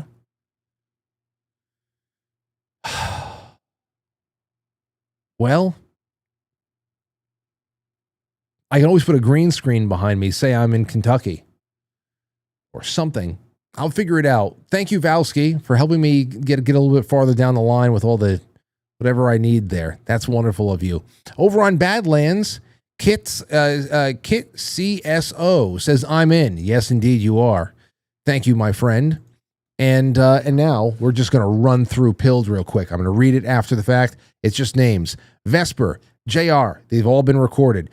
Quite Stevely, Willie Fixit, Truthful Mama, Clinton Walter, and Corey J, Tommy Jekyll, Silly Boar, Amethyst Cat, Safety Net, JR, Delona, Clinton Again, Big Chief Patriot, Rosie, Brewbark, NX17, Mulberry, Esther G, Amethyst, Clouded Casey, Delona Again, Amethyst, JR, Joe Bellwho, C. Lynn, Flying Bulldogs, Nathan W, Amethyst Cat, Corey J's, Sean Joe, Tub of Chubs, Tommy Jekyll.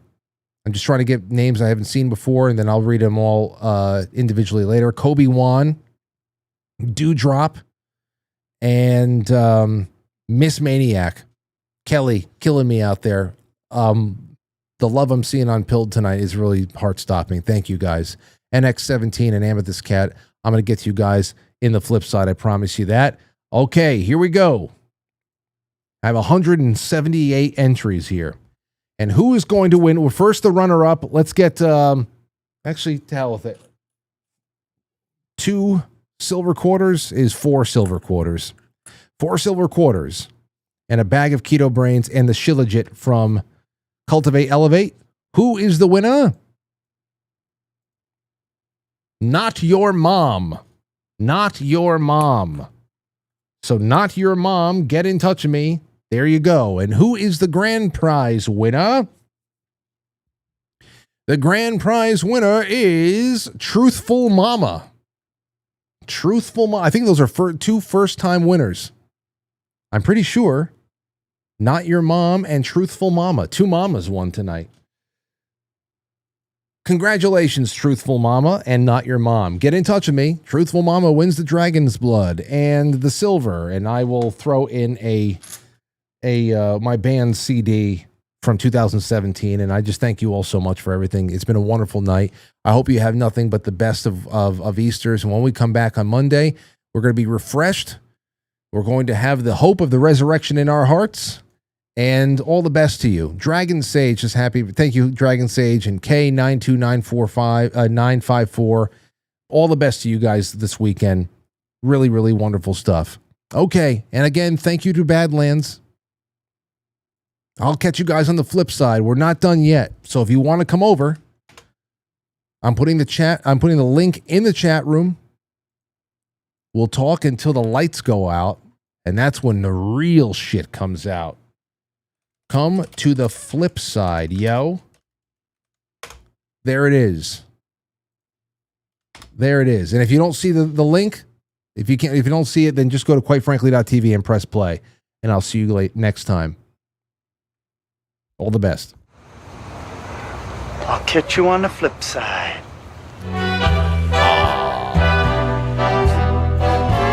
Yes. Quite Frankly is filmed before us live studio audience, and now our super chatters. There's too many of you. You must know that I love you. I will be praying for this entire audience. I have an image, a collective image in my mind of you all, and thank you. Everything that you guys throw at me every night, I throw right back. That's why some nights I leave here just exhilarated. The symbiotic circle is incredible, and thank you.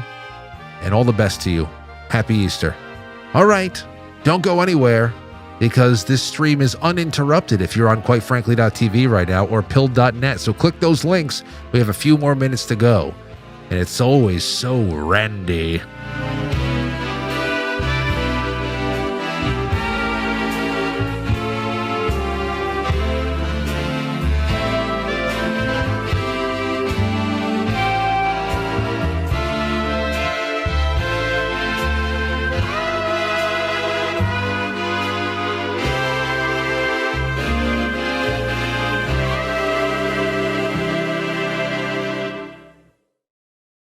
do this.